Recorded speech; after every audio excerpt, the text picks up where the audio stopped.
نحمده ونصلي ونسلم على سيدنا ومولانا محمد رسوله النبي الأمين المكين الحنين الكريم الرؤوف الرحيم أما بعد بسم الله الرحمن الرحيم۔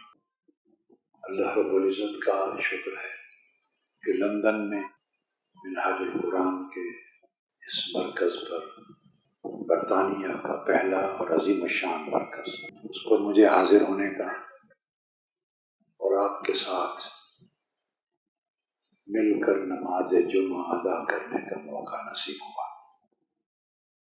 اللہ رب العزت نے ہمارا نام عبد رکھا ہے۔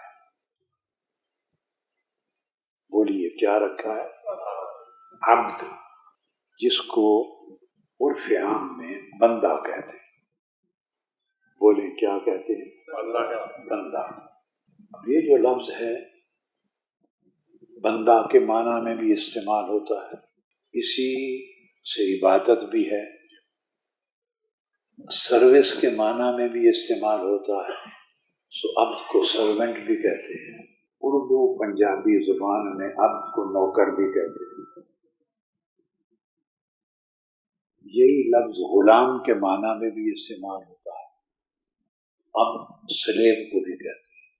تو اللہ رب العزت نے ہمیں ایک ایسا نام دیا ہے جس کے بہت سے معنی ہیں اور اس کے اندر بہت سی ڈائمینشنز ہیں، یعنی ہم اللہ کے بندے بھی ہیں اور اللہ کے بندے ہو جانے کے ناطے سے اللہ کے نوکر بھی ہیں۔ بولیے، اور اللہ کے غلام بھی ہیں۔ دنیا کا قاعدہ ہے، دنیا میں غلامی رہی ہے یا نہیں رہی، مغرب اور مشرق، یورپ اور نارتھ امریکہ، ایسٹ سے ویسٹ، کہ دنیا کی پوری تاریخ میں جب تک غلامی تھی تو غلامی کے معنی میں کوئی فرق نہیں تھا۔ نہ عرب دنیا میں معنی اور تھا، نہ چائنا میں معنی اور تھا، نہ جاپان میں معنی اور تھا، نہ یہاں برطانیہ اور یورپ کا معنی مختلف تھا، نہ نارتھ امریکہ میں۔ معنی عبد کا، غلامی کا ہمیشہ ایک ہی رہا ہے، اور وہ یہ کہ وہ بندہ اپنی جان اور اپنی زندگی کا بھی مالک نہیں ہوتا، اور اپنے معاملات میں اسے کوئی آزادی نہیں ہوتی۔ یہ غلام کا معنی ہے۔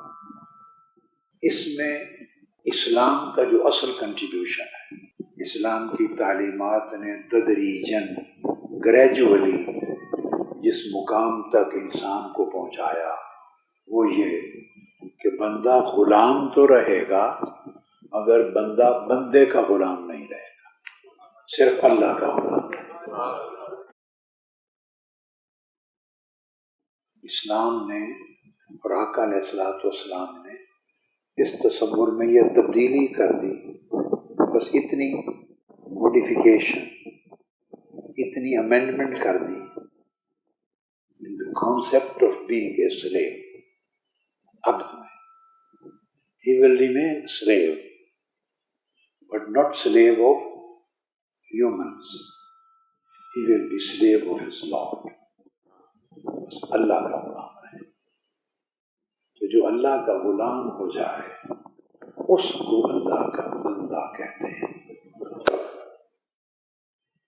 اور غلام کی ڈیفینیشن ذہن میں رکھیں، وہ نہ بولیں کہ Ghulam means he does not enjoy his own independent will and consent and priorities.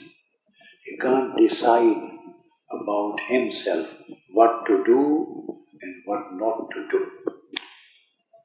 Sleeve کا یہ معنی، اس کا مالک جس طرح حکم دے اس نے اسی طرح سرو کرنا ہے۔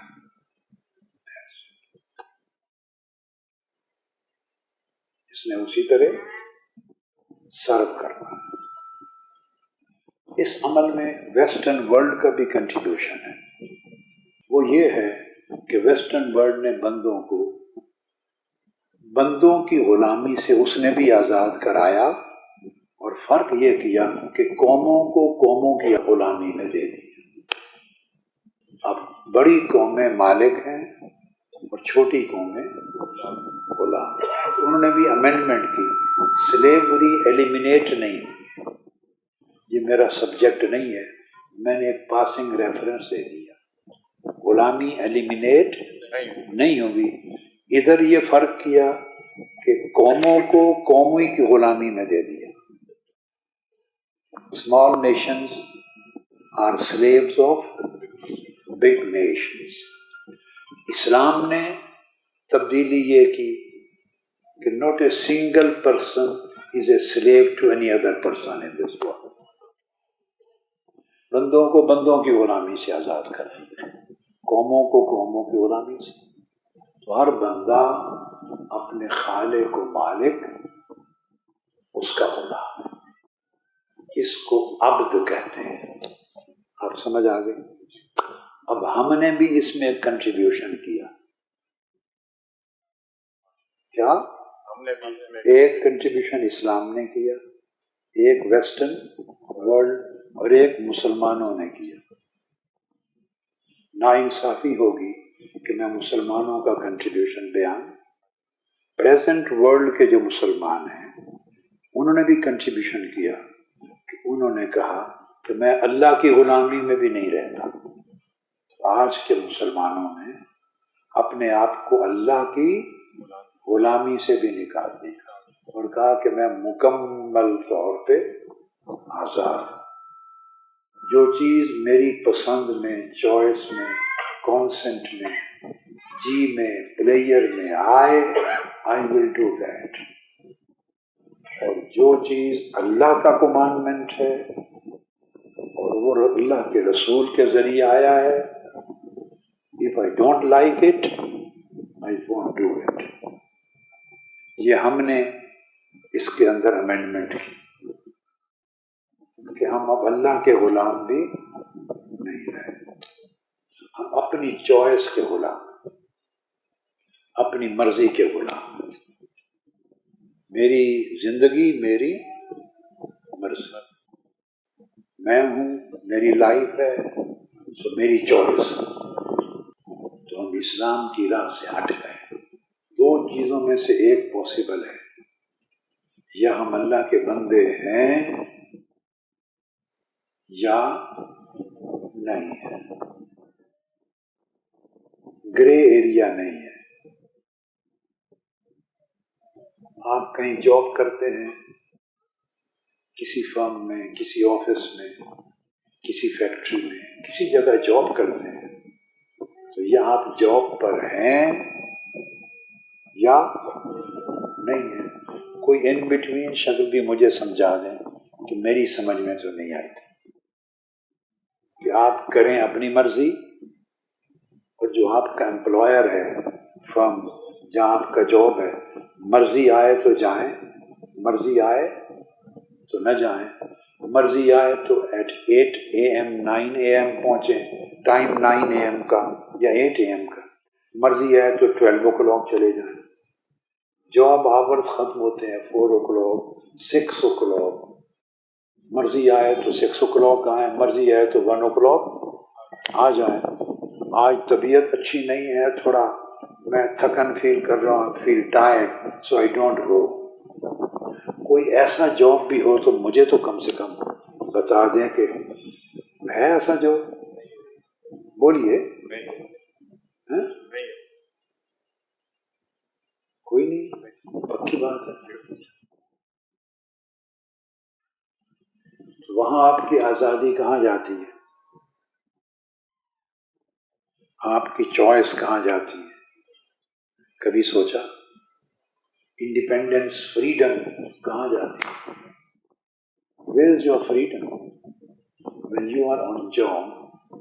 Where is your freedom? Absolute freedom, your absolute choice. your consent, your player, your priority. I, me, I don't want it, I don't like it, I don't feel doing this. Where do all these things go when you are on job? کبھی سوچا؟ بولے نا؟ نہیں نا.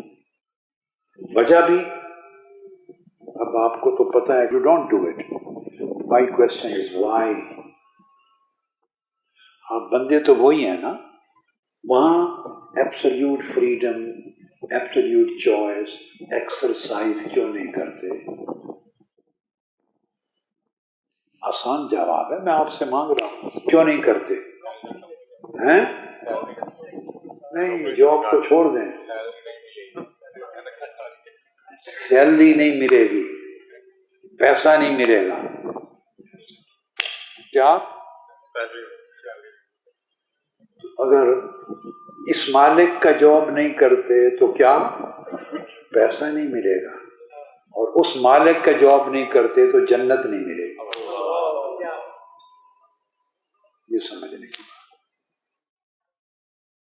اس مالک کا job, اس کے timings, اس کے regulation, اس کے رولز, اس کے پرنسپل, اس کی فکس کیے ہوئے ڈسپلنس, اگر وہ نہیں کرتے تو آخرت نہیں ملے گی. یہاں جاب لیس ہو جائیں گے, وہاں ہیون لیس ہو جائیں گے, پیراڈائز لیس, دوزخ. اس نے دونوں جگہ بنا رکھی. تو بولیے ہمیں کیا عزیز ہے, پیسے کی فکر زیادہ ہے یا آخرت کے انجام کی فکر زیادہ ہے؟ ایمانداری کا جواب ہونا چاہیے. جی نہیں, حقیقت کیا ہے؟ پیسے کی, دنیا کی فکر زیادہ ہے. یہ اس کا کرم ہے, اس کی نافرمانی کی سزا یہی دنیا میں مقرر کر دی ہوتی تو کوئی شخص نافرمانی نہ کرتا. اگر قانون بنا دیتا نا, جو نماز نہیں پڑھے گا اس کی ٹانگ ٹوٹ جائے گی, جو ایک نماز چھوڑے گا اس کی آنکھ چلی جائے گی, جو اللہ کی تابعداری بندگی صحیح طریقے سے نہیں کرے گا اس کا ہارٹ فیلئر ہو جائے گا, اس کا دماغی توازن چلا جائے گا, کڈنی فیلئر ہو جائے گا. اگر وہ صرف اسی قسم کا ہی قانون دنیا میں نافذ فرما دیتا تو کوئی ہوتا اس کا جاب چھوڑنے والا؟ جی. تو اس کی رحمت کی بڑی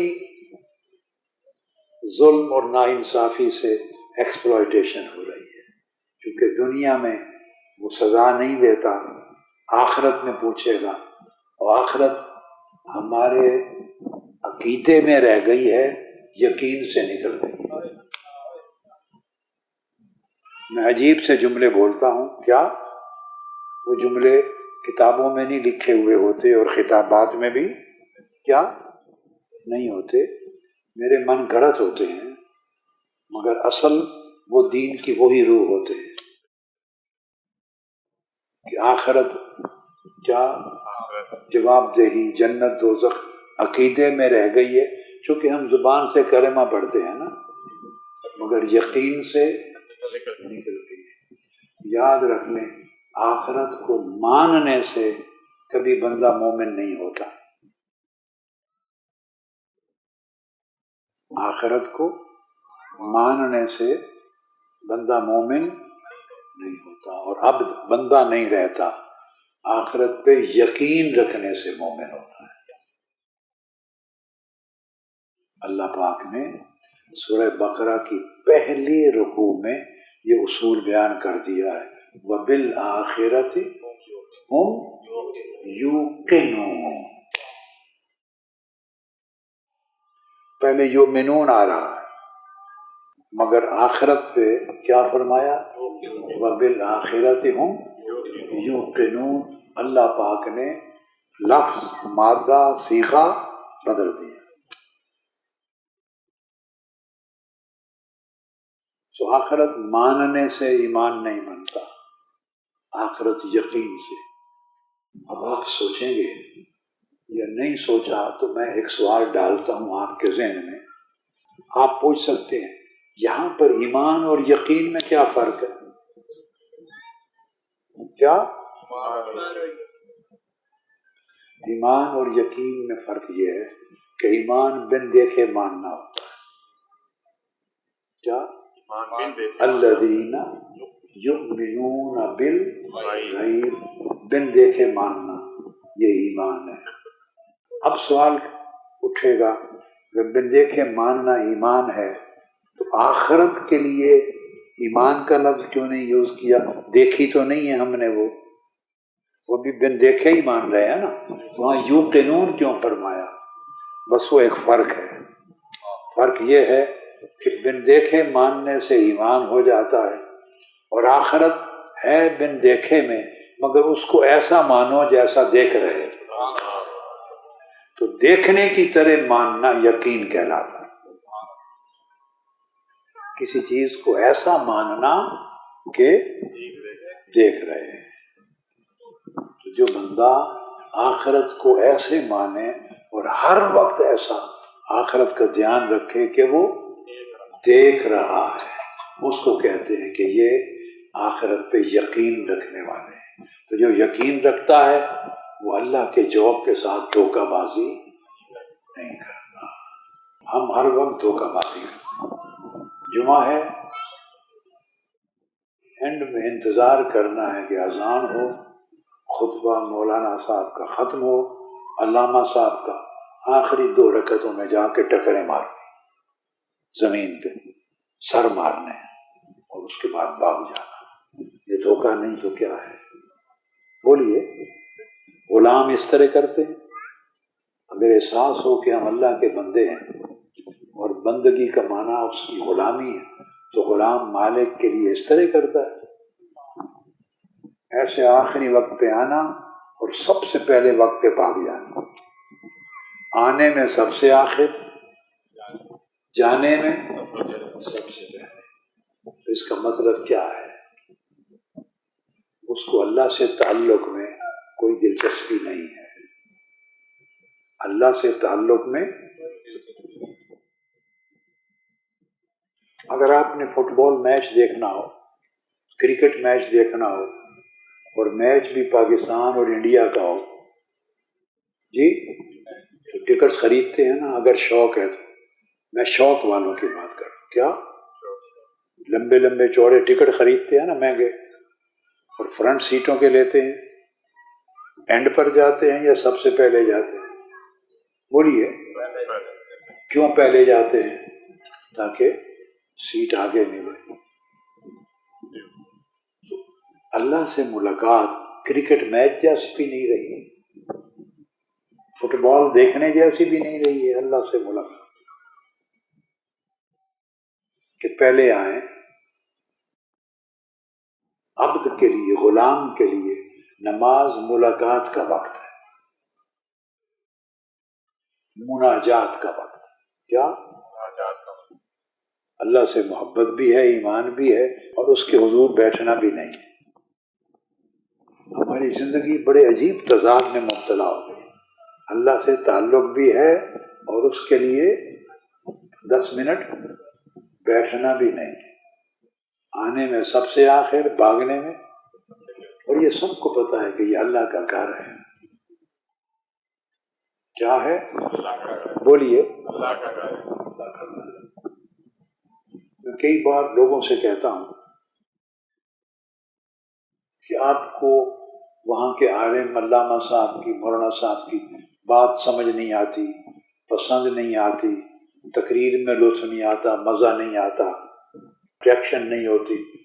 بالفرض آپ کی ساری باتیں درست مان لی جائیں. کیا؟ ہم اس پر کوئی بحث، یعنی for the sake of understanding, to understand the matter, آپ کی ساری بات درست ہے، کوئی اٹریکشن نہیں ہے علامہ صاحب میں. ایگریڈ. اب میرا اگلا سوال یہ ہے، یہ گھر علامہ صاحب کا ہے یا اللہ کا ہے؟ بولیے. گھر کس کا ہے؟ جی. اور اس دن کا نام کیا ہے؟ بولیے. جمعہ.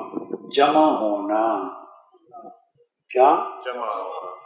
اور جنت میں جس دن ملاقات ہوگی اس دن کا نام کیا ہے؟ بولیے، جمعہ۔ کہیں اسی وجہ سے ہی نہ نام رکھ دیا ہو کہ اللہ کی ملاقات کے لیے لوگ جمع ہوں گے اس دن، اللہ کی ملاقات کے لیے جمع ہوتے ہیں، جمع ہونا ہے۔ تو آپ علامہ صاحب کی کسی چیز کو پسند نہیں کرتے، چلو ایک طرف رکھ دیں، ہو گیا۔ یہ گھر علامہ صاحب کا ہے، کوئی بھی مسجد جہاں بھی رہتے ہیں، جو مسجد ہے وہ وہاں کے علامہ صاحب اور مولانا صاحب کا گھر ہے یا بولیے، تو آپ کو علامہ صاحب پسند نہیں ہے، اللہ تو پسند ہے، اللہ بھی پسند نہیں ہے جی، بولیے، اللہ تو پسند ہے۔ تو آپ کے ذہن میں سوال آ سکتا ہے، اللہ تو پسند ہے تو یا مسجد میں ہی آئیں تو ملاقات ہوتی ہے جی؟ ہاں، اسی طرح جیسے لمبا سفر کر کے مکہ جائیں تو وہاں ملاقات ہوتی ہے، تو اللہ آپ کے گھر میں نہیں ہے، اللہ یہاں پر نہیں ہے جی؟ نہیں، مکہ معظمہ میں زیادہ قیام اللہ پاک کا، یعنی سال میں زیادہ مہینے وہاں قیام فرماتا ہے معاذ اللہ، اور تھوڑا یہاں قیام فرماتا ہے۔ یا آپ کے گھر میں اللہ سے حاضری تعلق نہیں ہو سکتا، کعبۃ اللہ میں ہوتا ہے۔ آپ کئی بار گئے ہیں حج پر بھی، عمرے پر جاتے ہیں، کسی نے آنکھوں سے اللہ کو دیکھا ہے وہاں؟ بولیے، دیکھا ہے؟ کیا دیکھتے ہیں؟ اللہ کا گھر دیکھنے آئے ہیں، کیا؟ اللہ کا گھر دیکھنے آئے ہیں، تو خود اللہ کو تو نہیں دیکھتے نا جی، تو اللہ کا گھر دیکھتے ہیں، کیونکہ اللہ کی تجلیات کا ظہور زیادہ ہے۔ اسی طرح ہمارے گھروں سے یہ اللہ کا گھر ہے یہاں کا، اگر مکہ معظمہ نہ جا سکیں تو مسجدوں میں اللہ کی تجلیات کا ظہور زیادہ ہے، اس لیے اللہ کا گھر ہے۔ یہاں بھی کچھ نہ کچھ حصہ اسی کا ملتا ہے، کچھ نہ کچھ حصہ اسی کا ملتا ہے۔ اللہ سے ملاقات کے لیے، اللہ سے مناجات کے لیے، اور سادہ لفظوں میں کہوں، جب نماز پڑھتے ہیں تو اور کچھ بھی نہ ہو، آپ کو اور کچھ بھی نہ ہو تو چند لمحوں اللہ سے بات چیت ہوتی ہے، کیا؟ وہ گھر میں بھی ہو سکتی ہے مصلی پر، مگر جب وہ آپ کا گھر ہے، وہ آپ کا گھر ہے، اور جب اس کے گھر میں آئیں گے یہاں اس کی تجلیات کا ظہور زیادہ ہے، تو نماز اللہ سے بات چیت۔ مجھ سے کسی نے ایک بار سوال کیا کہ نماز تو میں پڑھتا ہوں ریگولرلی مگر لذت نہیں آتی، کیا؟ لذت نہیں آتی۔ تو میں نے اس کو بتایا تم لذت کے لیے پڑھتے ہی کیوں ہو؟ نماز لذت کے لیے کیوں پڑھتے ہو؟ اس کی طاعت کے لیے پڑھو، لذت خود بخود آ جائے گی۔ تم لذت کے پیچھے دوڑتے رہو گے، کیا؟ یہ بڑا ایک مغالطہ ہے نیکی کرنے والوں کو اور طریقت والوں کو اور اللہ کی راہ پہ چلنے والوں کو اور مشائخ، پیر، مرید، سالکین، طالبین، سب طلب رکھنے والوں کو بڑا مغالطہ ہے، لذت نہیں آتی، لذت نہیں آتی۔ اللہ رسول نے آپ پر لذت فرض ہی کب کی ہے؟ جس کی طلب ہر وقت آپ کرتے ہیں وہ اس نے فرض ہی نہیں کی، اس نے تو فرض کیا اقم الصلاۃ لذکری، میری یاد کے لیے نماز پڑھو، آ کے نماز پڑھو، اسے یاد کرو۔ آپ لذت سے منہ موڑ لیں، لذت کا پیچھا چھوڑ دیں. کیا لذت بھی ذہن اور نفس اور دل کا ایک حظ ہے. بڑی باریک بات ہے، بڑی باریک لطیف بات ہے. لذت بھی دل، دماغ اور نفس کا ایک حظ ہے. اولیاء نے کبھی لذتوں کی بات نہیں کی، صوفیاء اور عرفاء نے. یہ ہمارے زمانے میں چیزیں آ گئی ہیں. تو یہ ایک حظ ہے نفس و قلب کا. تو تم لذت کے پیچھے نہ پڑو، اس کی یاد کے پیچھے پڑو، اس کی طاعت کے لیے نماز پڑھو. جب لذت سے منہ موڑ لو گے اور صرف طاعت پہ منہ رکھو گے، لذت آپ کے پیچھے پیچھے دوڑے گی. اور جب چند سال گزر جائیں گے، چند ماہ گزر جائیں گے، تو لذت نے کہاں جانا ہے، وہ آپ کے پیچھے دوڑے گی. ہم نے ساری زندگی یہ دیکھا ہے، ہم نے یہ دیکھا ہے. جو بندہ لذت کے پیچھے رہتا ہے لذت نہیں ملتی. جو بندہ لذت کو چھوڑ کے اس کی اطاعت کے لیے نماز پڑھتا ہے، وہ لذت وقت گزرنے کے ساتھ ساتھ آ جاتی ہے. ایک شخص نے مجھے پوچھا کہ نماز تو میں پڑھتا ہوں مگر یہ لذت کیف و سرور نہیں آتا، کہیں اللہ ناراض تو نہیں ہو گیا مجھ سے. لوگوں کو یہ رہنمائی نہیں ہے، کہیں ناراض تو کہ اس نے وہ لذت اور کیف و سرور چھین لیا. میں نے جواب دیا، وہ ناراض ہو گیا ہوتا تو تمہیں اپنے حضور کھڑا ہونے دیتا؟ آپ کسی سے ناراض ہو جائیں تو گھر آنے دیتے ہیں اس کو؟ بولیے، اپنے پاس تنہائی میں بیٹھنے دیتے ہیں؟ وہ تمہیں پاس بلاتا ہے، بیٹھنے دیتا ہے، اپنے حضور کھڑا کرتا ہے، بات چیت کرنے، مناجات کا موقع دیتا ہے، ابھی بھی ناراض ہے وہ تم سے؟ یہ جو توفیق ملی ہوئی ہے، اسی کو اس کا راضی ہونا جانو، اسی کو اس کا راضی ہونا جانو. اور چیزیں کیا دیکھتے ہو بھائی، اسی پر اکتفا کر لو کہ ان لمحات میں اللہ سے بات چیت کر آیا. عاشق لوگ اسی پر قائم ہوتے ہیں. کیا؟ جب میں نے ایک جملہ شروع کیا نا، عبد اور عبدیت بولا، عبد، تو مضمون ایک اور آ گیا تھا ذہن میں. کیا؟ اس علم میں ایک اور مضمون آ گیا تھا مگر وہ سارا چھوٹ گیا. وہ جو ذہن میں آ گیا تھا وہ نہیں کہا میں نے، اس کا ایک جملہ بھی نہیں بولا. بس ایسے عبد کی تشریح کرتے، جاب، نوکری، ملازمت کرتے کرتے ایک اور مضمون کی طرف چل پڑا. اسی کو کلوز کر رہا ہوں. تو جو بات بتا رہا ہوں وہ یہ کہ نماز اللہ سے بات چیت ہے. اس شوق سے آیا کرو، اس شوق سے، اور بیٹھا کرو کہ یہ اللہ کی حاضری ہے، اللہ کی بارگاہ میں حاضری ہے. اگر اس پر قناعت کرو گے کہ اللہ کی بارگاہ میں حاضری ہے اور یہ مناجات ہے، یہ آپ پڑھتے ہیں یا آپ کا امام پڑھتا ہے اور آپ سنتے ہیں تو گویا آپ ہی پڑھ رہے ہیں، تو اللہ کی حمد کر رہے ہیں نا.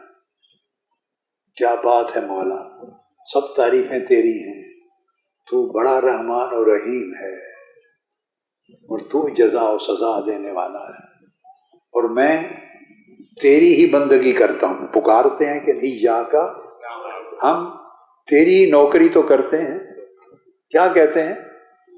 ہماری تعالیٰ ہم تیری ہی نوکری تو کرتے ہیں. کہ اللہ سے باتیں ہو رہی ہیں، ہم تو کسی اور کی نوکری نہیں کرتے، نہ کسی کی غلامی میں، تیری غلامی میں ہے، تیری ملکیت میں ہے. ایاک نعبد، تیری غلامی میں ہے، تیری ملکیت میں ہے، تیری نوکری میں ہے. وإیاک نستعین، تو جب نوکری غلامی تیری ہے تو اور مانگیں کس سے؟ مانگتے بھی تو جی سے ہیں، مانگتے بھی تو جی سے ہیں. سو تو ہمیں سیدھے راہ پہ چلا. یہ اللہ سے باتیں ہو رہی ہیں یا نہیں؟ کیا باتیں ہو رہی ہیں؟ تو بس اور کوئی غرض لے کے نہ آیا کریں.